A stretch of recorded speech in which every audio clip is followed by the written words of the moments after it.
여기는 미국 명문대 예일대학교 강의실. 아주 모욕적인 소문으로 미국 여대생이 식은땀을 흘리고 있는데요. 대체 이 여대생에게 무슨 일이 있었는지 오늘 제보 사연 빠르게 시작하겠습니다. 안녕하세요. 저는 미국에서 온 소피라고 해요. 현재 미국 예일대학교 동아시아 언어 및 문명학과를 전공으로 공부 중이에요. 무뚝뚝한 교수 아버지와 사업을 하시는 어머니 사이에서 자란 저는 부모님의 아낌없는 지원으로 공부하고 지금 이렇게 대학을 다닐 수 있었죠. 대부분의 미국 대학교는 한국과 다르게 입학하면서 바로 전공 과목을 정하는 게 아니라 충분히 다양한 교양 과목을 들으면서 각자의 흥미와 적성을 파악한 후에 전공 과목을 정하는데요. 저는 1학년 2학기를 고민한 끝에 동아시아 언어 및 문명학과를 선택했죠. 결정적인 이유 먼저 말씀드리자면 바로 한국어 때문이에요. 처음부터 한국에 관심이 있었던 것도 아니고 외국어를 배우는 것에 흥미나 자신도 없었어요. 어렵게 공부해서 들어온 학교지만 중고등학교 때는 학교에서 배우는 대로 공부만 했을 뿐 특별하게 관심 있는 분야나 꿈이 없었어요. 그렇게 첫 학기는 단순한 호기심에 예술학에 관련된 교양 과목을 들어봤는데 그닥 전공 과목으로 선언할 정도로 깊게 공부하고 싶진 않았어요. 그래도 창의적인 표현 방법과 예술적인 경험들을 다양하게 배우는 의미 있는 수업이었죠. 그렇게 1학기가 끝나고 방학이 시작됐어요. 저희 엄마는 화장품 제조 및 유통 사업을 하시는데 그 당시 운영하시던 몇 개 오프라인 매장들이 타격을 입고 갑자기 사업이 힘든 시기였어요. 그래서 저도 약간 눈치가 보여서 방학 때 계획했던 여행도 취소했고 처음으로 알바를 해봤던 시기였어요. 집 앞에 약간 큰 카페에서 아르바이트를 했는데 처음 해본 알바치고는 좋은 사람들이 모여있는 카페여서 재밌게 알바를 했죠. 어느 날 10명 정도 단체로 관광을 하는 동양인들이 저희 카페에 찾아왔어요. 문을 열면서부터 엄청 부산스러웠고 손님이 갑인 것 마냥 의자 세팅해달라, 치워달라 하면서 저희 알바들에게 이것저것 하대하듯이 시켜댔어요. 목소리는 어찌나 큰지 다른 손님들까지 피해를 줬고 행색도 더운 여름이라 그런지 약간 악취가 나는 듯한 꼬질한 행색이었어요. 그렇게 한바탕 정신없는 단체 손님이 1시간 머물다가 나갔는데 자리 밑에는 여기저기 쓰레기가 버려져 있었고 뒤처리도 없이 그냥 음료를 그대로 두고 허둥지둥 나가더라고요. 저는 평소에 동양인을 비하할 생각은 전혀 없었는데 이때 이후로는 어떤 마음인지는 이해가 가기 시작했죠. 저희 매장 매니저께서는 저분들 모두 중국인이라고 했어요. 저는 중국, 일본, 한국 등 동양 사람들은 다 비슷하지 않냐고 말씀드리니까 옆에 있던 직원 언니 미아가 절대 아니라고 한국은 다르다면서 반박했어요. 미아 언니는 일할 때 유튜브를 항상 켜두곤 했는데 항상 케이팝 노래가 들렸고 화면에는 동양인들이 주로 보였어요. 알고 보니 세계적인 아이돌 스타들이었고 언니는 평소에 한류와 한국에 애정을 갖고 있었었죠. 실제로 아이돌 공연을 보러 한국에 2번 가봤다면서 한국인들은 절대 저렇게 매너 없지 않았고 친절하고 예의 바르다고 경험담을 얘기해줬어요. 미아 언니 말로는 동방예의지국이라고 하는데 그 뜻은 동쪽에 있는 예의 밝은 나라라는 뜻이라고 하네요. 이런 명칭이 따로 있을 정도면 얼마나 사람들의 됨됨이가 바를까? 라고 생각했어요. 그리고 한국어에는 상대방을 존대해주는 존댓말이 따로 있는데 모르는 사람이면 무조건 존댓말로 인사하고 말을 건넨다고 하더군요. 그리고 한국 사람들은 옷차림도 베이직하고 깔끔하게 잘 차려 입는다면서 중국인이랑은 절대 비교할 게 못 된다고 설명했어요. 별 생각 없던 한국에 대한 편견이 무너지면서 호기심이 가기 시작했죠. 그렇게 며칠 후 미아 언니가 다시 또 유튜브로 K-팝 관련 영상을 보길래 누구냐고 물어보니까 걸그룹 블랙핑크라고 하더라고요. 저는 아이돌도 잘 몰라서 손님 없을 때 같이 영상을 봤는데 다들 영어도 잘하고 노래, 춤, 무대, 팬 서비스까지 모든 면에서 완벽했고 관중을 단번에 홀리는 매력이 있었어요. 보이그룹은 BTS라고 방탄소년단의 여러 노래를 들려줬는데 노래가 너무 좋아서 무한반복으로 들었어요. 그렇게 노래도 가끔 따라 부르고 한국이라는 나라에 관심이 가기 시작했죠. 그때 마침 엄마 사업에서도 위기가 기회라며 K-뷰티를 접목해서 온라인 사업을 더 확장시키자는 방안이 나왔을 때였어요. 그래서 한국 노래를 듣던 저에게 그렇게 한국에 관심이 생긴다면 한국어를 배워보는 건 어떻겠냐고 제안하더라고요. 요즘 많은 기업들이 유행을 따라 20, 30대 타겟을 상대로 마케팅을 펼치는데 한국 문화를 주요 소재로 마케팅을 한다고 하면서 한국 문화에 대한 긍정적인 흐름들을 설명해 주셨어요. 생각해보겠다고 했고 그때부터 한국어를 유심히 관찰하게 됐는데 개인적으로 차분하고 고급스럽게 들리기 시작했어요. 그리고 한글은 보기에도 정갈하고 예뻐 보였죠. 그렇게 언어에 대한 관심이 생겼고 1학년 2학기에는 외국어 및 국제 연구에 관한 교양 수업을 들으면서 좀 더 본격적인 적성 찾기에 나섰어요. 엄마는 아무렇지 않은 척 학비를 대주셨지만 당시에 많이 힘드셨을 거예요. 엄마를 위해서라도 더욱 진지하게 제 관심사를 찾고 전공을 정할 계기가 됐어요. 그렇게 1학년 2학기 때들은 외국어 및 국제 연구라는 교양 과목에서는 스페인어, 불어, 독일어, 한국어, 중국어, 일본어, 아랍어 등 여러 언어를 선택할 수 있는데 저는 당연히 제 관심사인 한국어를 선택했어요. 그렇게 한국어를 자세히 배우게 됐고 재밌는 역사도 배우게 됐어요. 한글은 조선 왕조 세종대왕 시기에 수많은 집현전 학자들의 반대에 무릅쓰고 오로지 백성들이 쉽게 배우고 쓸 수 있도록 세종대왕이 만든 새로운 문자라고 해요. 어떠한 마음을 가져야 나라 백성들을 위해서 새로운 문자를 만들 수 있을까 하고 외국인인 저도 대단한 존경심이 느껴졌어요. 백성들이 문맹에서 벗어날 수 있도록 1443년에 훈민정음으로 창제됐다고 해요. 무엇보다 유네스코 세계기록유산에 등재됐다고 하는데 이는 한글의 역사적, 문화적 가치를 국제적으로 인정받아 충분히 등재될 만한 업적이라고 생각이 들었어요. 자음과 모음의 결합으로 음절을 구성하고 발음기관, 즉 입모양을 본떠 만들어서 약간 그림처럼 보면서 이해했고 배우기가 쉬웠어요. 그리고 개인적으로 한국어에 대해 크게 매력에 빠진 부분은 형용사예요. 한국에는 형용하는 단어가 너무 다양해서 어렵고 헷갈리는 부분이 많았지만 그렇게 다양하고 예쁜 형용사들은 처음 봤어요. 예를 들면 푸른 하늘이라고 표현할 수 있지만 파란 하늘, 퍼런 하늘, 푸르딩딩한 하늘, 푸르스름한 하늘 등 디테일하게 표현할 수 있는 형용사가 너무 귀엽게 느껴졌고 인상 깊었어요. 저는 그렇게 한글에 대한 역사와 흥미에 빠졌죠. 제가 이렇게 전공에 대해 조금씩 명확해질 때쯤 엄마의 사업은 더 힘들어진다는 얘기를 전해 들었고 마음이 아팠어요. 그래서 당시 엄마에게 부담을 덜어드릴 수 있도록 장학금 제도에 대해서 알아보기 시작했어요. 그중에 미국 교육부가 주관하면서 외국어와 지역 연구를 공부하는 대학생 및 대학원생에게 장학금을 제공하는 프로그램인 FLAS라는 프로그램을 발견했어요. 학교 장학금에 더불어 새로운 장학금을 받기 위해서 더욱 한국어 공부에 열을 뻗쳤죠. 한류 열풍 덕인지 한국어 공부에 대한 환경 설정은 쉽게 할 수 있었어요. 단어 공부도 열심히 하고 회화 공부용으로 한국 드라마, 영화도 자막 없이 두세 차례씩 보고 공부했어요. 교수님도 추천서를 써주시고 FLAS 장학금 지원서를 모두 작성해서 신청을 했어요. 추가 인터뷰도 진행을 했고 고생 끝에 기다리고 기다리던 장학금 합격 여부 통보 날이 되었어요. 가슴 두근거리며 통지 메일을 클릭했고 순간 합격이란 글자를 보고 또 한 번 대학에 붙은 듯 신이 나서 폴짝폴짝 뛰었어요. 한 학기의 노력이 결실을 맺게 되었었죠. 엄마한테도 장학금 합격 사실을 말씀드렸더니 너무 기뻐하시면서 미안하다고 하시는 거 아니겠어요. 전혀 미안하지 않아도 된다 말씀드리고 그저 하고 싶은 공부를 해서 장학금을 받았을 뿐이라고 말씀드렸죠. 오히려 공부할 수 있도록 지원해 주셔서 감사하다고 말씀드렸어요. 그리고 엄마에게 조금이나 부담을 덜어드리게 되어서 너무 다행이다 싶었어요. 그렇게 1학년 2학기를 모두 마치고 방학 땐 다시 알바를 다녔어요. 알바에 가서도 한국에 대한 관심이 있는 미아 언니가 있으니까 재미있었어요. 그런데 언니가 3주 뒤에 휴가를 내고 서울의 블랙핑크 공연 때문에 한국에 가게 됐다고 같이 가지 않겠냐고 물어보는 거예요.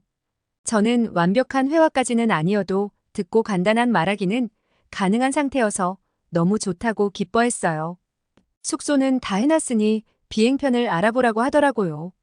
전공으로 한국어를 배우기 전에 사전답사 비슷한 의미를 부여하면서 그렇게 급하게 비행기를 잡았고 일주일 정도 한국 여행 일정을 계획했죠. 한국에 출국하는 날 먼 거리지만 비행 내내 설레임으로 가득 찼어요. 컨디션 좋게 착륙해서 깔끔하고 웅장한 인천공항에 도착을 했어요. 인천공항은 공항 서비스 세계 1위를 차지한 적이 있다고 들었는데 기대 이상으로 더 드라마틱하고 쾌적했어요. 모든 승무원이 예의 바르게 안내를 했고 빠르고 정확하게 일처리를 하는 모습에 역시 한국이다 하면서 감탄했죠. 근사한 공항을 나오는 길에 미아 언니가 이런 건 찍어야 한다면서 한국 온 기념으로 셀프 영상을 찍었어요. 깨르르거리면서 둘 다 서툴지만 한국말로 동영상을 찍어댔어요. 그렇게 빼곡하고 나란히 세워진 고층 빌딩들 사이를 지나서 호텔에 체크인을 했어요. 처음 본 서울은 마치 미래 신도시 같았어요. 물론 미국도 높은 건물은 있지만 다소 연식이 있는 건물들이 대부분이죠. 한국 빌딩들은 통유리로 된 건물도 많아서 세련된 느낌을 받았고 도시 건물들만 봐도 재밌었죠. 저는 그래도 한글을 조금 읽을 수 있는 수준이어서 간판 읽는 재미도 있었어요. 간판에 병원이나 변호사 사무소 등 사람 이름을 건 간판이 많아서 무지 신기해서요. 이름을 걸 정도면 운영에 자신 있고 책임감 있게 일할 것 같은 느낌이 들었죠. 하여튼 그렇게 호텔에 체크인을 하고 첫 한식을 먹으러 강남을 이동하는 중에 입이 떡 벌어지게 놀라운 점을 발견했어요. 도시 전체가 쓰레기도 없고 미국의 그 흔한 쥐 한 마리도 안 보이는 점이 충격이었어요. 이렇게 넓은 도시를 청결하게 관리하려면 어떤 노력을 했을까 하면서 말끔한 도시를 걷는데 한 번 더 미래신도시같이 느껴졌어요. 그렇게 첫 한식으로 분식을 먹게 됐는데 떡볶이는 정말 잊을 수 없는 첫입이었어요. 달콤한 맛이 입안에 싹 돌면서 매콤함으로 덮여졌고 엄청나게 쫀득한 식감까지 이어지는 맛이 환상이었죠. 오색찬란한 김밥도 너무 고소하고 짭짤하면서 맛있게 먹었고 반찬과 물이 모두 무료로 제공되는 점도 놀라웠어요. 너무 행복한 첫째 날의 기억을 뒤로하고 두 번째 날에는 금요일이었어요. 또 한국에서 유명한 밤문화를 즐겨보기 위해서 낮에는 가볍게 전시회를 다녀왔고 밤에는 저녁과 술 한잔 하러 나갔었죠. 한국이 세계에서 치안이 좋은 나라 탑3 안에 드는 사실은 유명한 얘기죠. 제 기준엔 원탑인 것 같다고 느꼈어요. 일단 여행다운 여행을 할 수 있을 정도로 소매치기가 아예 없다고 볼 수 있죠. 중고등학교 때 부모님이랑 함께 다닌 유럽 여행은 가방과 소지품을 챙기느라 여행에 집중할 수 없는 정신없는 여행이었어요. 부모님은 저와 동생까지 챙겨야 하니 얼마나 더 정신이 없었을까요? 그리고 한국은 일단 총기 소지가 없을 뿐더러 술집은 새벽 2시부터 5시까지 하는 술집도 많았어요. 밤에도 시내는 밝았고 제 또래의 MZ세대들이 함께 음악을 즐기는 문화도 너무 인상 깊게 느껴졌어요. 저는 난생 처음으로 집이 아닌 밖에서 술을 마시며 새벽 3시 정도에 호텔에 들어갔어요. 이런 경험은 또 언제 해볼까 싶을 정도로 신기하고 재밌었어요. 세 번째 날에는 각자 일정을 소화하기로 한 날이었어요. 언니는 콘서트를 보러 갔고 저는 전공 과목을 듣기 전에 한글에 대해 예습할 수 있는 국립한국박물관에 혼자 방문하기로 했죠. 한글 창제의 역사, 한글의 발전 과정, 한글을 사용한 다양한 문서와 책자를 실제로 보니 더욱 신기했어요. 실제로 2학년 전공 수업 때 자료 화면으로 수도 없이 많이 나왔었고 친구들의 부러움을 사는 경험이 됐어요. 그 자체에서 근엄함이 느껴지는 훈민정음을 보면서 한글의 고귀함과 아름다움을 직접적으로 느낄 수 있는 계기가 되었죠. 나머지 여행은 한국의 전통문화를 체험할 수 있는 경복궁을 비롯해서 젊음이 거리, 홍대와 서울 중심의 테마파크, 롯데월드를 다녀왔어요. 저는 공항에서부터 이 모든 추억들을 기록하려고 영상과 사진으로 담았고 편집을 해서 제 SNS에 올릴 예정이었어요. 이렇게 한국에서의 모든 요소들이 상상 이상이었어요. 사람들은 모두 친절했고 밝게 인사도 잘해주며 심지어 그 짧은 여행에서도 정을 느낄 정도로 감동적이었죠. 저는 집에 오자마자 한국에서 여행한 이미지와 영상을 편집해서 제 SNS 계정에 올렸어요. 한국에 대한 관심이 세계적으로 많다 보니 한국어를 잘하는 예일대 여대생의 첫 한국 여행이라는 컨텐츠로 엄청난 인기를 얻었어요. 이 정도의 반응일지는 몰랐는데 간간히 협찬 제안까지 들어오고 흡사 인플루언서 같은 존재가 됐죠. 저는 그래도 학업은 포기할 수 없었죠. 보통 미국 대학교는 2학년까지 교양 수업을 통해 다양하게 관심 분야를 탐색하고 2학년 학기 말에 전공 과목을 선언하는 것이 보통이에요. 하지만 저는 운이 좋게 한국어에 대한 확고한 관심이 생겨서 1년 빠르게 전공을 선언할 수 있었어요. 그렇게 2학년 1학기 땐 등록금도 거의 장학금으로 해결했고 2학년 1학기 때부터 제 인생이 활짝 펼쳐지기 시작했죠. 제 전공인 동아시아 언어 및 문명학과에서도 몇 명이 저를 알아보기도 하고 인기에 힘입어 연애도 시작하게 됐어요. 저에게는 너무 행복한 나날들이 이어지던 중에 어떤 소문이 들리기 시작했어요. 제가 한국을 좋아하는 척 억지로 콘텐츠를 만드는 것이라면서 스폰서를 끼고 학교 생활을 한다는 불미스러운 소문이었어요. 알고 보니 저와 같은 학번인 중국인 여학생 레이라는 친구가 있는데 레이는 원래부터 SNS를 열심히 하던 친구여서 팔로워가 꽤 많던 친구였어요. 그 친구가 주기적으로 SNS에서 라이브 방송을 하는데 거기서 제 얘기가 나왔고 카더라 하는 소문을 낸 게 시작이었던 거예요. 그 영상 원본을 친구들이 보내줘서 바로 확인했어요. 거기서 제가 한국을 사랑하는 척 좋아하지도 않는 한국어를 그때그때 외워서 영상을 찍고 있는 게 다 티난다는 둥 헛소문을 퍼뜨렸어요. 심지어 한글은 중국어와 한자를 모방해서 만든 글자라면서 배우지 말아야 할 언어 1위로 생각한다고 망언을 했더군요. 한국은 모방의 나라라는 둥 웃기지도 않고 말도 안 되는 말들이 가득했고 과연 예일대 재학생이 맞는지 의심스러울 정도로 수준이 떨어지더군요. 저는 원래 오지랖 넓은 것도 싫어하고 뒤에서 얘기하는 것도 싫어해서 크게 동요하진 않았어요. 근데 거슬리는 건 한국어와 한글에 대한 모욕이었어요. 그래서 저는 SNS에 처음으로 헛소문에 대한 소신 발언을 올렸어요. 나에 대해 헛소문을 퍼뜨리는 건 명백히 사실이 아니니 대꾸할 가치도 없다. 하지만 내가 공부하고 전공으로 선택한 한국어와 한글에 대해서 말도 안 되는 발언한 것은 사과를 바란다. 한글 창제 당시 조선은 한자를 공식 문자로 사용하고 있었으며 한자는 한국어 어휘에 큰 영향을 미쳤고 한글 창제 시 한자 문화의 영향이 전혀 없다고 할 순 없다. 그러나 한글 자체는 한자를 모방하거나 한자의 체계를 기반으로 한 건 아니다. 한글은 훈민정음 해례본을 기반으로 하여 과학적이고 체계적인 음소문자로 한자의 영향을 받아 창제된 것이 아니라 독창적이고 독립적인 문자 체계임을 분명히 한다. 그리고 너의 무지함과 너의 나라에 대한 모욕을 표하는 것이랑 똑같다. 라고 발언했죠. 그랬더니 댓글 창이 난리가 났어요. 저희 학과 친구들뿐만 아니라 제 SNS 팬들도 다 같이 동조했고 오히려 일부 중국인들이 인정하는 댓글도 달렸어요. 이에 레이는 2, 3일 정도 반응이 없다가 점점 반응이 거세지니깐 다시 라이브를 하면서 직접적인 사과까진 아닌 경솔했다고 미안하게 생각한다는 듯이 언급했죠. 저는 솔직히 가치 없는 애들이랑은 말 섞기도 싫었어서 더는 말하지 않았는데 사람들이 오히려 정식으로 제대로 사과하라고 댓글을 달았더군요. 그래서 저에게 제가 점점 인기가 많아지고 질투가 났다면서 꽤나 진심으로 미안하다고 사과를 했어요. 그래서 앞으로는 그러지 말길 바란다고 대답했고 지금은 같이 SNS 활동도 같이 할 정도로 사이좋게 지내고 있어요. 저희 엄마는 계속해서 한국 기업들과 협업하고 열정적인 온라인 마케팅으로 사업을 다시 회복시키기 시작했어요.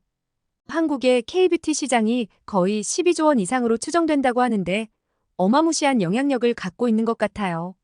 처음에는 한국의 문화를 잘 몰라서 두렵기도 했고 한국어가 어색했지만 엄마와 저까지 저희 가족은 이렇게 한국과 인연이 깊어지고 있네요.